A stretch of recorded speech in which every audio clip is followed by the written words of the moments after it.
buildings over there about a couple of days before they ever got to us. And one night we heard some German band over there pumping out the Star Spangled Banner. Is that right? Yeah, but that was in the middle of the night. But then I think we got the attitude that we figured they just bypassed us, you know. But then this tank come up and he was out rounding up these Panzer divisions, Panzer outfits, and I don't know where the rest of his tanks were. They were probably someplace in the area. Whether he was the tank commander or whether he was a commander of several tanks, I have no idea. But yeah, that was Sailor was his name. He said, yeah. So how many guards were still with your group then? Oh, I would say when I was up there at the woods, there were probably 60 guards left. You know. And it was a couple of guards that you didn't know that hung the flag up? Yeah, I didn't know the guards that hung the flag up or anything. They were probably from the headquarters or whatever they had set up. And well, actually, it was a post, you know. They had us in the woods, and it was another post. And I don't know. So was that, after the tank came, was that one of the first things you did, was took the flag down, or? Yeah, that one up got the flag, because they was all milling around and getting ready to leave, and wasn't messing around, so I went down and climbed up there and got that flag. Because I wanted to make a rug out of it so I could set my feet on it when I took a crap.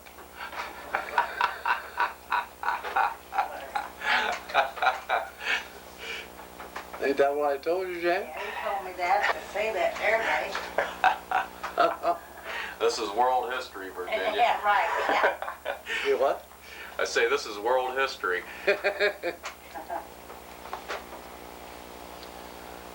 So how rough were they then with the guards? Well, the guards up in the woods? Yeah.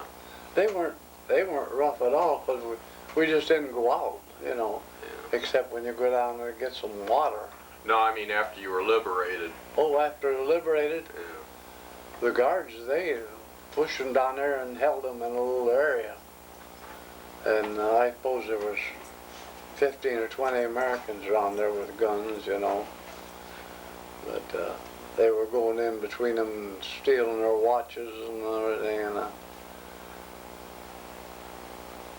But it was a couple of days before I left the camp, before I left the woods. And we decided to go down and get some food.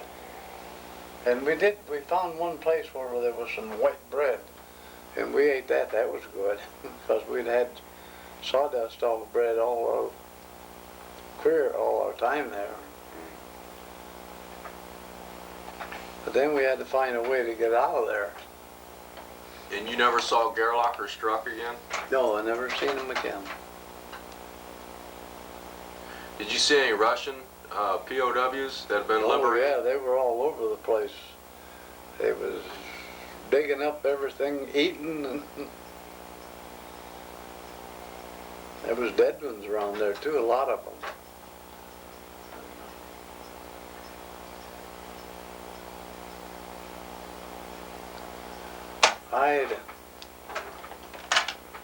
Go ahead, Mark. I don't know if that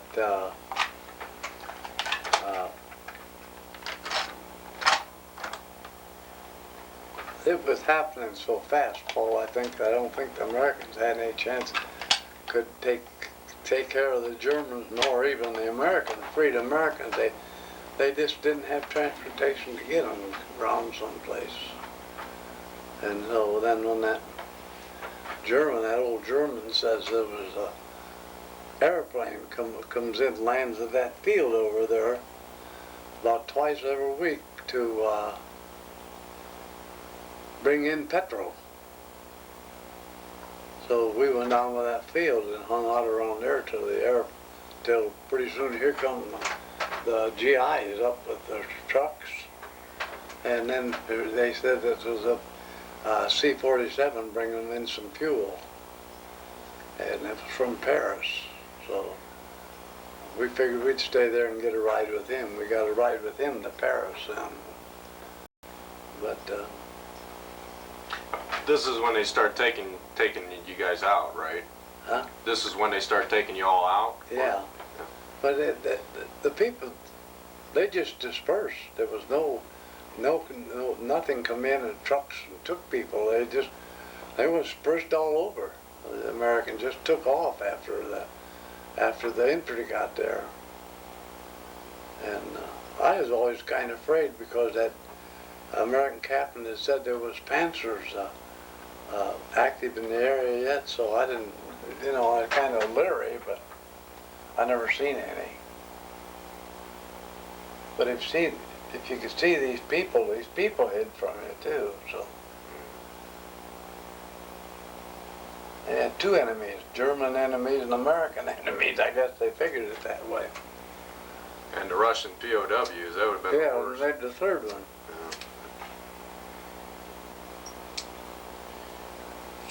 So were you still with Roger Blazer and this Bill guy? Yeah, uh-huh. Roger Blazer and Bill was, we got on the airplane together out there together. We stayed together. Oh, where's Roger Blazer from? Yeah, where was Roger from? New York, Brooklyn. New York. Yeah. Do you remember I where? went up to see him after I was stationed down in Smyrna, Tennessee, and this one major, his home was in New York City, and I says, I'd like to go up there with you sometime when you go up. And he says, well, I'm going up this weekend. And so I told him who I wanted to see, and everything. And he says, yeah, you come on up. So we went up, and I was there for 3 or 4 days. And I stayed at the NCO barracks there on what the heck is the name of that field? Anyhow, I finally got over to Brooklyn, and he had re-enlisted, was back in service out in, I think it was Alamogordo or someplace out there. He got out, didn't like it outside, and got back in. Now, there was a lot of that during the Korean War. But you get to see him there. Just like Jeff, he was out, didn't like it, and he was about to go back in. Yeah. All right, didn't get to see him. Hmm? You didn't get to see him, huh? No, I didn't get to see him. He was out in Alamogordo in the service. I left my address, but I don't think he ever wrote me. I don't know. I don't remember. At your low point then, after the march was over, how much did you weigh? 115. 115? Yeah. And what did you weigh when you went into service? Or at your peak weight? When I went to prison camp, What did you weigh before you got shot down? before I got to prison camp, Well, before you got shot down, how much did you weigh? 230. 20. Huh? 220 or 20. Yeah, 223. Because they used to have to get a waiver for flying on the column, and I had to have a special parachute. Instead of having a 24-foot chute, I had to have a 28-foot chute. And, Because you were over 200 yeah, pounds? because I was over 200 pounds. But I don't know where that chute is anyhow. Didn't We do you never- a whole lot of good, did it? Well, we always threw them the back end of you see, in the B-17, you get in on the left-hand side. It's all other airplanes you get on the right-hand side. But we got in, we just throw them here by the door, go up and take off. I never did wear my chute during any mission or anything. It just, it was always back there, but we had faith like this. So then after you got at the airfield, was that the first time you got some K rations or C rations then? Yeah. We got into Paris. and they told us they was sending them home from Reims, France. And that was camp 20 grand. 20 grand. Yeah. So we got up there, and it had just been closed. They closed it. And they said they were sending them home from Lucky Strike at Le Havre. So back out to the marshalling yards and back into a boxcar and down through Paris and down into Le Havre again. Then we got Le Havre, why they took us right away. Took us in and gave us a bath and shot us with powder. And Did you get sick the first time you ate? well, when I turned in, you know, they put me in the hospital. At Lucky Strike? At Lucky Strike, I was in the hospital unit. And then I came back on a hospital boat. But we used to get eggnog, all we wanted of it. It was in great big GI cans, ice all around it. The Germans kept the big cans full and go out there night or day anytime you want and have that eggnog. But that's what you got until your system was built up, you know. Even in Germany. But I don't know. You said the Germans used to keep it full. You mean the Americans? the German guards, the German prisoners they had there. Well, they had German prisoners working Yeah, there? they had German prisoners working in the hospital there, and their job was to keep it clean and to, it was a big tent. And they had these big GI cans, and it was their job to keep ice around it and keep it full of eggnog, make it and keep it full of eggnog. But it wasn't only the prisoners that was drinking the eggnog, the doctors and everybody was drinking it, you know. What did they do for you then while you were in the hospital there? Well, they didn't really do anything because I was suffering from malnutrition so bad. And they really didn't do anything but just give me vitamins and give me shots. I had to take all my shots over again, everything, and then, well, I guess, I don't know, I don't think I was there over 4 or 5 days maybe, or maybe it was longer than that, when they put me on the hospital boat to come home, and we came into Boston rather than to New York. Disappointed? Yeah, I wanted to go to New York, but I said no, we're going to Boston to the big hospital up there. But then when I got to the hospital up there, why, I talked to this doctor, and he said, well, you seem pretty good spirits. I said, I am, and everything. And he said, well, we'll send you down to Atterbury then. So they sent me down to Atterbury, and I got the clothes and everything, a full issue of clothes and everything, and got ready to go home for a while. But I had these black combat boots. Then I went to Indianapolis, and that's about 40 miles from Camp Atterbury, but I missed the last bus out. So that guy told me, he said, just roll up there on a seat and go to sleep. He says, Vince, and go to sleep. He says, there'll be a bus out tomorrow morning early. So I drank a little bit, and I rolled up on that thing, took my boots off and rolled up that bench and went to sleep. But I woke up the next morning with no boots. Somebody ripped them right off of you. So I took them off. I had them sitting down there, and somebody walked off with them. And that guy there in the train station says, shoes are registered, are, Ration? huh? Ration? Or what? Ration? No. Yeah, what do you call it? You have to get stamps to get Yeah, shoes. ration. Ration, yeah. He says, shoes are rationed. I said, I ain't got no shoes. So I went back to their stocking footed, and they issued me a new pair of shoes. You went back to Camp Atterbury to get Yeah. some shoes? Yeah. What was the name of the hospital ship you came home on? What the heck was it? It was an old Liberty ship, but I can't remember the name of it. It was an old Liberty ship, they said, which I didn't know at the time. I still don't know much about Liberty ships except the Ghost Fleet up in down in Virginia at Fort Eustis. The Ghost Fleet is down there. Ever hear of that? They got a lot of ships out there, and they're all decommissioned and just setting their old Liberty ships from the war. And some of them had concrete, made out of concrete and everything else. And they're all down there in that in the James River, anchored in there. A lot of people go out around there fishing. Yeah. Was the Navy running your boat, or was it Army? Navy. Navy. Yeah, the Navy run the boat. They had a Navy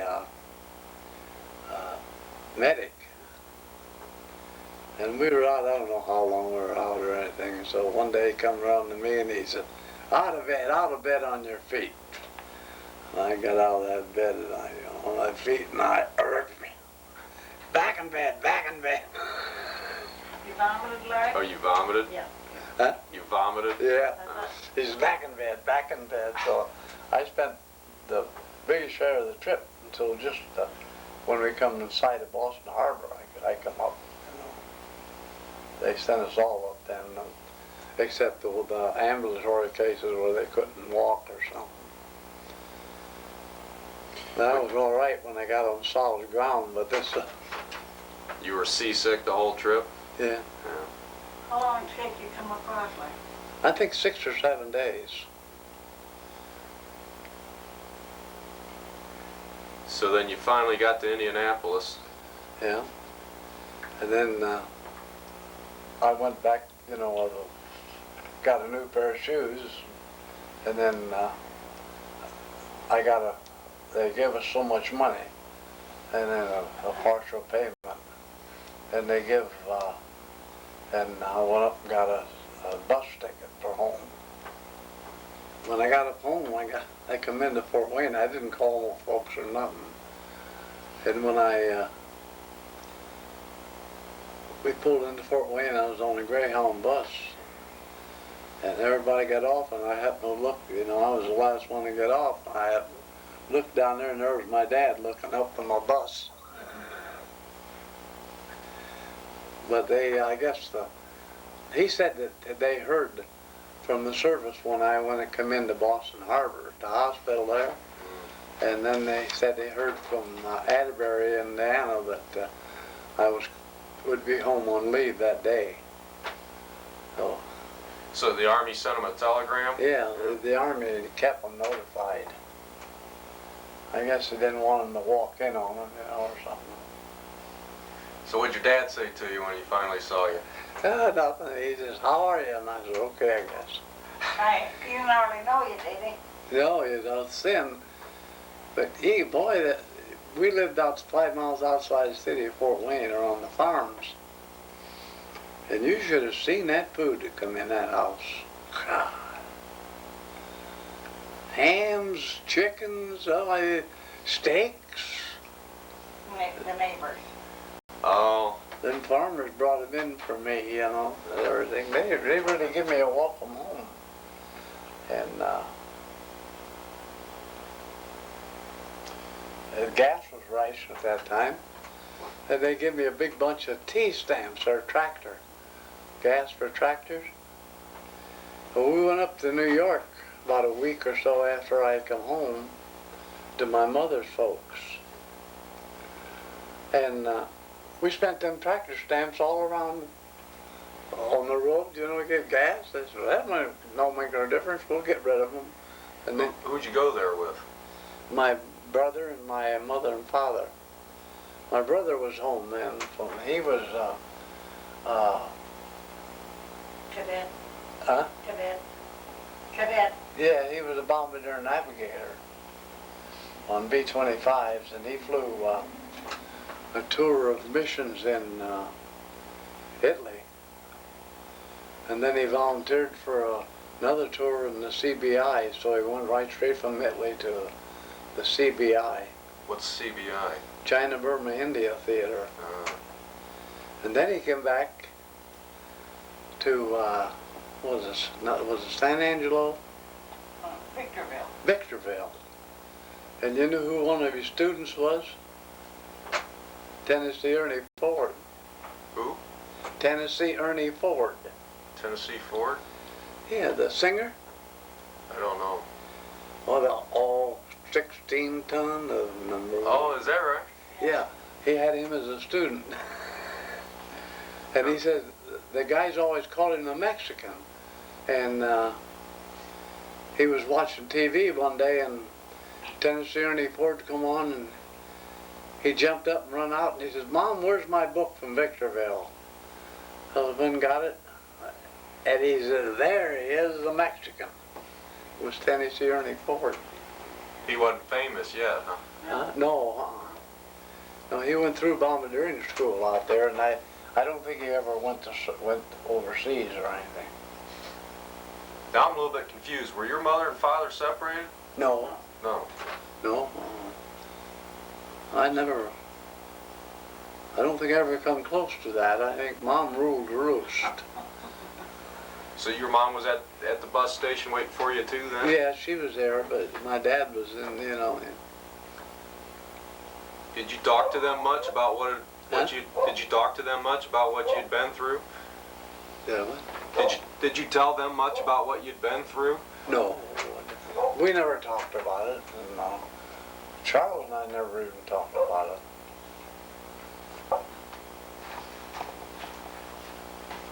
Did you, a lot of guys tell me that their dads took it real hard, you know, them being prisoners. Did you Yeah, notice? well, the dad did. Yeah. Mom, like Mom said, she said he Come on. went nuts every day looking for something in the paper or something in mail.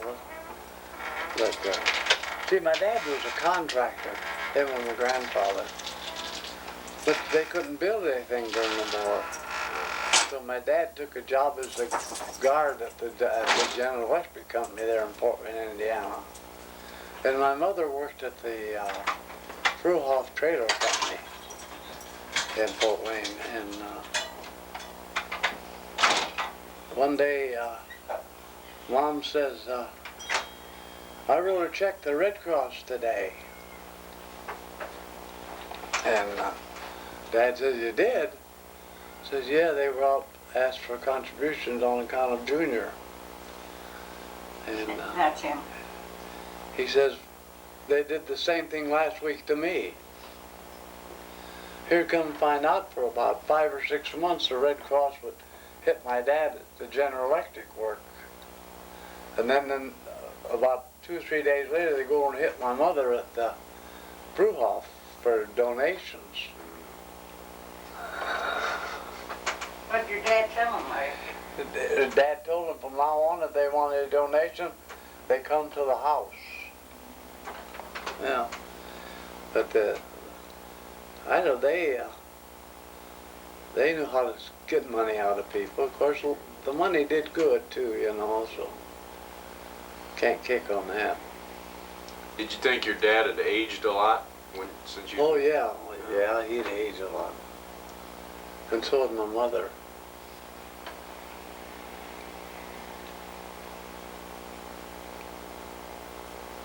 So then did you go to Miami Beach? Then I went to Miami Beach, right when the victory in Pacific. I was on my way back to my way to Miami when that was signed. And I think it was at about Atlanta on the train when I heard about it.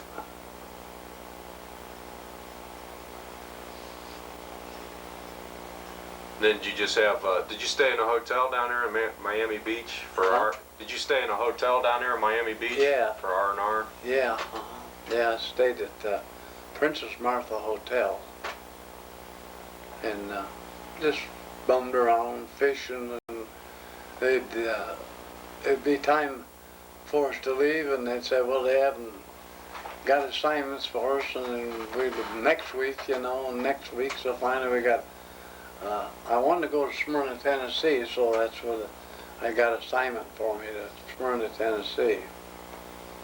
And that's where I met Bob Atkinson. Yeah. He was leaving Miami the same time I was for Smyrna, Tennessee, and he was in Barracks 34 there. And that's the strange thing is the reason I can't remember that captain, the doctor's name, because him and Bob Atkinson were good friends, and they both come from Decatur, Alabama. Of course, I didn't know Atkinson then, but then after I met him up at in Smyrna, Tennessee, why he was telling me about this captain. I forget what his name was. This is the medical guy? Huh? This is the medical guy? Yeah, he's a doctor from the Army. Was it Nungester? Huh? Nungester? I believe it was. There was Beaumont and Nungasson? Yeah. Nungester. Yeah, that's it. You know more about my... I just looked it up today before I came because I figured it would come up. Yeah. Yeah. Yeah, he was, in fact, he was, Bob Atkinson's family doctor. This Nungasson was before he got captured with I forget what, he was taken down to Africa early. You tell me about when you saw your pilot at Lucky Strike. Well, we seen him, and he says, well, what are you going to do? And I said, oh, I don't know. I don't know what to do. And he says, I'm going home and get out. Go back to hardware. So I don't know. That's all. Then he left. He went home on a regular boat. So he left quite a way ahead of me. He never wanted to fly again, huh? No, he said he was going home and get out and go back to hardware. His father owned the hardware there, and I forget what town it was. Up towards Moses Lake and in there. Did he tell you what happened to him? No, he didn't. No, we just talked briefly, you know. He was in a different area in Lucky Strike than I was. He was over in the officers' area. At that time, they still separated, you know, where they had officers' toilets and enlisted men toilets. I don't know one here. And I didn't.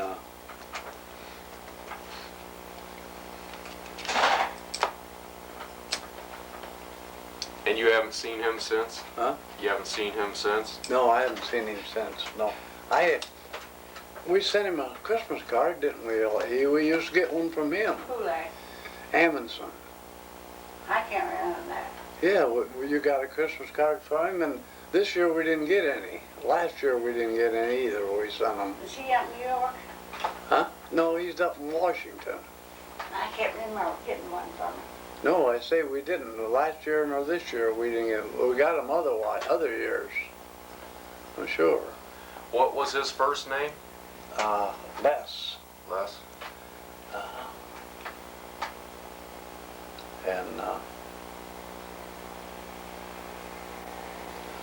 And he was, I don't know how much older than me.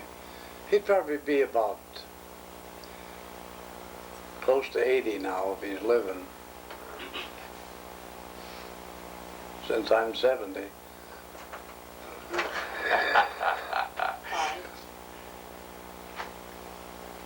So when did they do surgery on your back again then? That was down at Miami. While you were on R&R there? Huh? While you were on R&R there? Yeah. I was only in the hospital about 3 days with it, and then they let me out, then I had to go back every day for the dressing. It really wasn't hurting me when I got down to Miami, but it was draining every once in a while, and it didn't have any skin over it. The skin died, you know, so they had to pull the skin over. I don't know what they did with it, but they got it healed. Just wouldn't heal with that diet, I guess I had. I don't know. How big of a wound was it?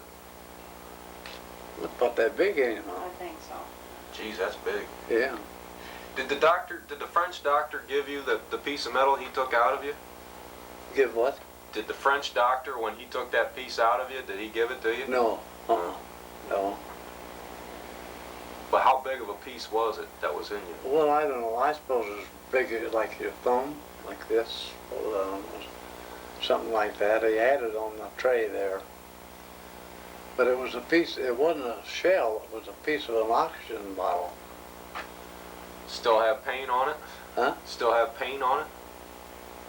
Still have, Does it still have paint on it? did I have painkillers? No, did it have paint on it? No. But what they had, you mean for the surgery?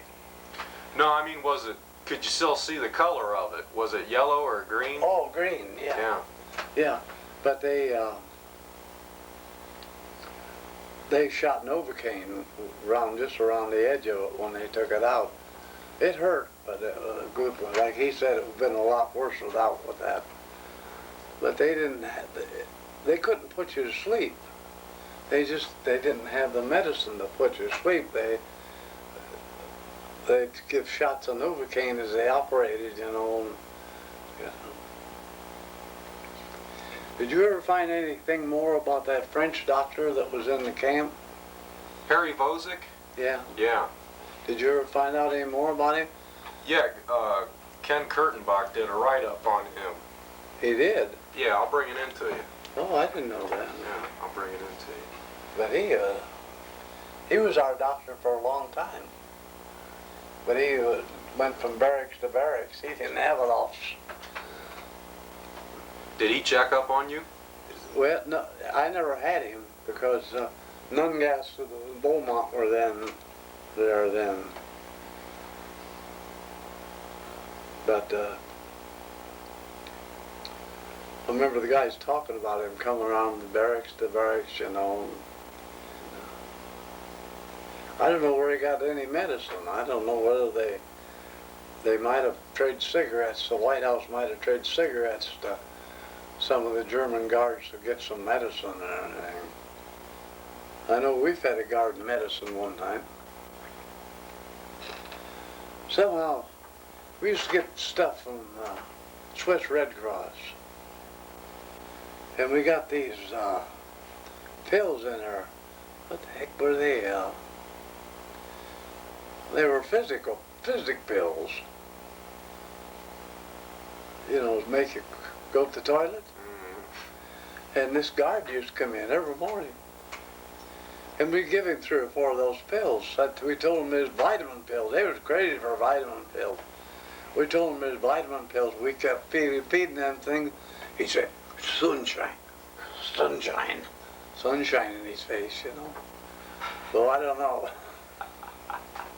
We tried to run out of them. You don't remember who the guard was? No, I don't remember who the guard was. But Pete, Pete was the barracks chief was Pete something, and he's the one that was given to him. And when he'd come in, you know, he'd up there, and Pete would say, "Oh, give us a little time. You'll give your vitamin pills till we get out there." So he'd give him vitamin pills and some water, and he'd take them and go. He never caught on? Guess not. He never. That's the wonder. I suppose he probably took so many of them that was a reverse effect that didn't bother him. But what the? Cascara quinine. They were. What were they? Cascara quinine. Cascara? Quinine. Quinine. Huh? What's the first word? Cascara. Cascara. Yeah, Cascara quinine. And Jesus, he took them for a little. I know a good solid month. Pete was Pete Stiles. He was a barracks chief over. Every year you had an election, you know. they always elect the guy once and nobody else wants it. So he's good enough, good enough. Everybody say unanimous vote. Paul, did he tell you about going to Weezy's house? Yeah. Did he tell you about going to Weezy's house? Yeah. That's their family there. Well, we're about at the end of the tape. Huh? We're about at the end of the tape. You think